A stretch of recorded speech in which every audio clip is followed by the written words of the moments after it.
عزیز کا سوال تھا کہ ماما کے انتقال کے بعد کیا بھانجا اپنی ممانی سے مامی سے نکاح کر سکتا ہے؟ شریعت میں اس کی گنجائش ہے یا نہیں ہے؟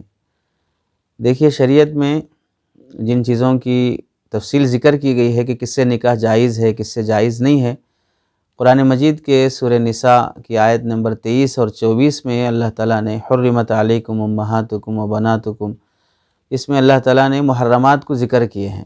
محرمات نسبیہ ہیں، محرمات رضاعیہ ہیں، اور مصاہرت کی وجہ سے جو حرام ہوتی ہیں۔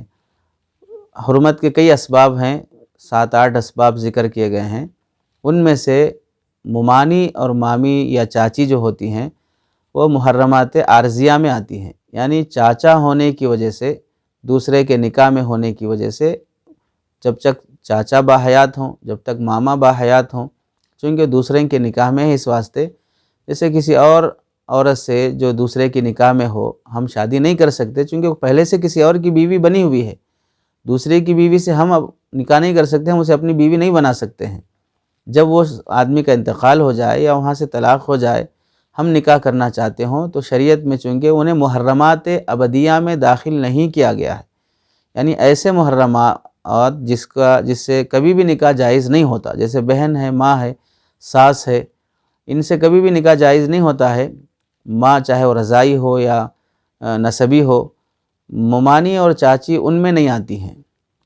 تو بالفرض خدا نخواستہ اگر ماما کا انتقال ہو جائے اور حالات ایسے بنے کہ ہمیں ممانی سے نکاح کرنا پڑتا ہو تو کرنا جائز ہے، خواہ معاشرہ اور سماج اسے کچھ بھی طعنہ دیتا ہو۔ جب شریعت اس چیز کو جائز کہتی ہے اور آپ کسی عورت کا سہارا بننا چاہتے ہوں، اور اس میں ہر بات دماغ کے فطور کی وجہ سے یہ نہیں ہونا چاہیے کہ خواہشات ہی رہتے ہیں، لذتیں ہی رہتی ہیں، اور پھر ہمیشہ دماغ ادھر جنسی خواہشی کی طرف جاتا ہو۔ جنسی خواہش کا ہر وقت بھوت چڑھا رہنا یہ دماغ کے فطور کی علامت ہے۔ اس کے علاوہ دسیوں باتیں ایسی ہوتی ہیں جو سہارے اور خدمت کی ہوتی ہیں، ورنہ آپ اندازہ کیجئے کہ زندگی میں کتنی بار انسان بیوی سے خواہش پوری کرتا ہے۔ پوری زندگی کی خواہش کو اگر ہم گھنٹوں میں حساب ڈالیں گے، حساب کریں گے، تو شاید 10-15 گھنٹے بھی نہیں ہوں گے جس میں خواہش کو ہم جمع کر سکتے ہیں۔